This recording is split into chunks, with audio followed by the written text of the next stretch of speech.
people don't realize that our public health is one of our national security pillars. People think about national security, everybody, the first thing people think of is it's military, it's NASA, it's CIA, it's FBI, it's our criminal investigation units at DOJ.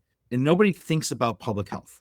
Nobody thinks about America being healthy, or at least being vaccinated, or at least having public health systems that are in place. When we drop below 95% immunity rates, we see measles outbreaks. Oh, wait, that already happened. When we don't give COVID vaccines, people start getting negative COVID outcomes. Oh, yeah. And then they buried a report, which I posted on my Substack this morning. Thank you to Dr. Jeffrey Faust and Dr. Angie Rasmussen for putting out the report in advance. There's an uncensored report of the actual CDC report that they buried. Interesting. The end result was that if you're over 65 and you got the 2025-2026 JN1 COVID vaccine, you actually improved your immunity and had less negative outcomes. So what they are trying to do, and part of what Project 2025 was all about, Matt, was by dismantling the national health security apparatus, by cutting $18 billion to NIH, by cutting $3.5 billion to the CDC, by wiping out the National Science Foundation, by removing all these people from the ACIP and putting on anti-vaxxers and people who don't believe in real science, and burying the CDC report on COVID, right? You're creating this space of having people distrust the government when it comes to health by nominating a surgeon general who's an influencer, not a physician. She wasn't even board certified, was never licensed, and never finished her residency. This was a woman who did not complete her residency training. The first person ever nominated to the Surgeon General's position who either was A, not an academic physician, or B, was never a practicing physician and was not board certified. And I've said this many times, I posted it, they want us sick, they want us broke, and they want us stupid.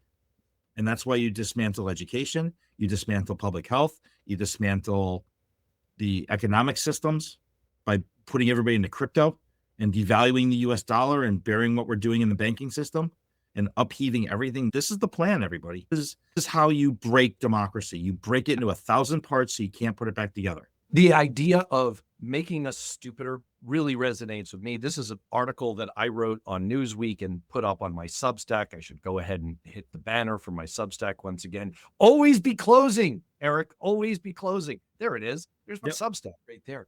That was a great article you wrote, by the way. Thank you. The idea on your show is really a well-written piece that deserved more than it got. So yes. Thank you. I'm trying to make them blush, but it's not working. So, it's because of my lights. Actually, I finally feel like I've got my lighting right. I worked for over a decade in Congress and managing congressional campaigns. I'm not a lighting technician, man. It does seem to be a concerted campaign of the eventual bumming of America. They're undercutting our medical research. They're undercutting our scientific research. They're undercutting law. They're undercutting higher ed. All of the areas of our society where the brains go, It's like nerds, forget Revenge of the Nerds. And they're slowly. But it's the different nerds that are getting their revenge.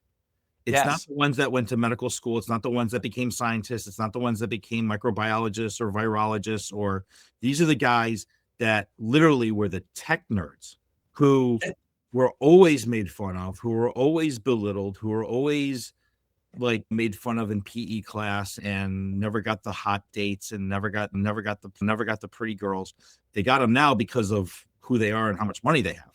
Lefty grabs for the win. Oh, that's a great quote. I'm not going to say it out loud. Sure. Lefty grabs saying for the incel nerds. Check and mate. Absolutely. And look, most of science is unsexy. That's one of the fundamental problems that we face. And it's always the CDC saying, let's do social distancing, people. And of course, we're nannying and nagging, and no one wants to hear that shit. And they'd rather go with yeehaw as a strategy. But if you ever read Second Life by Stephen Johnson, the medical journalist, about how we've literally doubled human lifespan in the last century, the number one reason is public health measures. Yeah. It's nothing freaking sexy. It's because we cleaned up our water. It's because we pasteurized our milk. Sorry, raw milk fans. Sorry, eating raccoon penis fans. I'm You know, looking at we had created vaccines for polio and measles and mumps and rubella and vaccines against chickenpox and HPV and shingles, and modern medicine has improved. You're not getting, for if you're a man in your 40s, 50s, and 60s, and you now have chest pain, you're getting an immediate cardiac catheterization, and they're stenting all of the pathology in your heart, not just the one artery that was partially occluded. We have medications now that we can reduce the incidence of diabetes because of the GLP-1s now.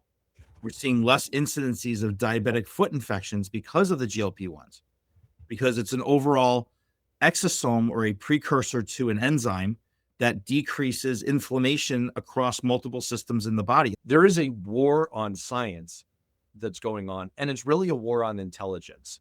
And you can get away with it in the short term. You can.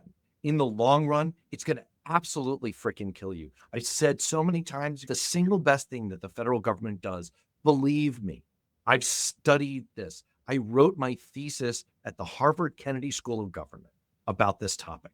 The most effective thing that the federal government does or ever has done with your tax dollars is to invest in basic scientific research through the federal government. Government-supported science is responsible for a third of all patents. It is the driver of private sector innovation. It is the grandfather of every single thing. Look around the room you're in, or if you're outside, every man-made artifact in the world around you finds its roots in your grandparents paying their taxes. Remember, the original ask from Kegi was 200 billion, right? So we're already halfway through that. This $100 billion that they have spent, we could have funded the NIH for 2 full years. 2 full years of funding to the NIH, which means that all of the research that was done at all the university levels would have been funded. The next cure for Alzheimer's, diabetes, cardiac disease, or cancer was sitting in somebody's lab, unable to be finished with their research grant because Droopy Shitty Pants decided to pull the funding.